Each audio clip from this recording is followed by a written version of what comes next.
So there is a direct connection between rebellion and witchcraft. When I say rebellion, I mean rebellion against God. This is brought out very clearly in 1 Samuel 15 and verse 23. These are words that were spoken by the prophet Samuel to King Saul after Saul himself had become a rebel. He had refused to obey the particular charge and commission that had been given him by God through the prophet Samuel. And here Samuel is telling Saul God's estimate of his conduct. And he says, we could read verse 22, "Has the Lord as great delight in burnt offerings and sacrifices as in obeying the voice of the Lord? Behold, to obey is better than sacrifice, and to heed than the fat of rams." And now he goes on with this definition of witchcraft. "For rebellion is as the sin of witchcraft, and stubbornness is as iniquity and idolatry. Because you have rejected the word of the Lord, he also has rejected you from being king." Samuel makes two comparisons there. Rebellion is a twin of witchcraft. Stubbornness is a twin of idolatry. I'm not going to comment on idolatry at any length, but let me point out one way in which a stubborn person is an idolater.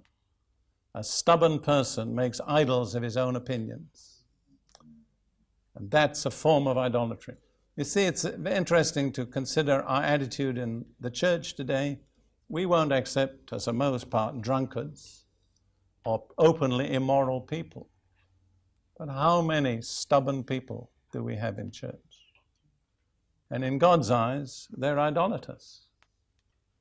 We wouldn't have somebody who came into the kind of churches we're used to with a wooden idol, fall down and worship in front of the church. We'd say we don't tolerate that. But alas, I'm afraid we tolerate a lot of stubborn people. And often we let them get away with it. But let's return to the other comparison. Rebellion is as the sin of witchcraft. Very, very important. The root of witchcraft is rebellion. And wherever you find rebellion, you can anticipate witchcraft. I learned this in the ministry of deliverance. For instance, I learned that if a person needed deliverance from a spirit of witchcraft, almost invariably, they also needed deliverance from rebellion. And conversely, where you encounter a spirit of rebellion, you better check to see that there isn't also a spirit of witchcraft. They're close together. Let me try and explain to you simply how this comes about. You see, rebellion rejects God's authority, legitimate authority, just like King Saul rejected the authority of God's word.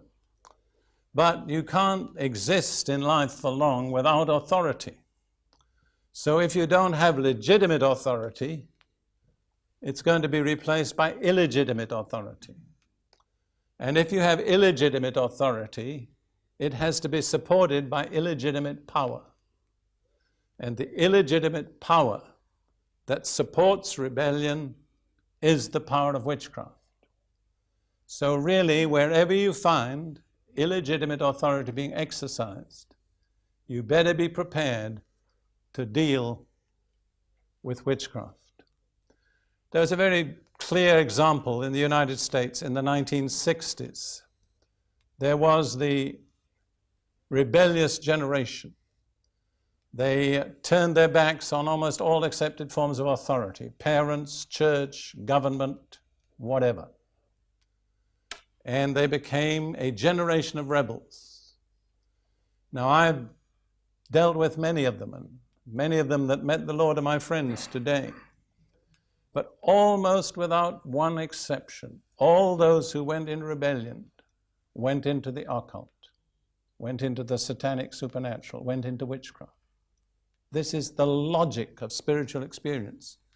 It is almost impossible to be deeply involved in rebellion without sooner or later coming under the power of witchcraft. If we go back to the example of King Saul for a moment, if you remember the story, he disobeyed Samuel's injunction to slaughter all the animals that had been captured, and he kept, as he called it, the best to offer to God. God said, I'm not interested in your sacrifice, because it comes out of disobedience. Now, Saul himself, as king of Israel, had actually put away all the witches from Israel. But just before his death, in desperation, when he couldn't hear from God, he himself sought to a witch. That's not an accident. That's cause and effect. I want to emphasize this. Wherever there is rebellion, sooner or later, there will be witchcraft. And another point is this, that when you want to deal with witchcraft, the satanic, supernatural, the occult in all its forms, if you only deal with the occult, you've not dealt with the root, because the root is rebellion.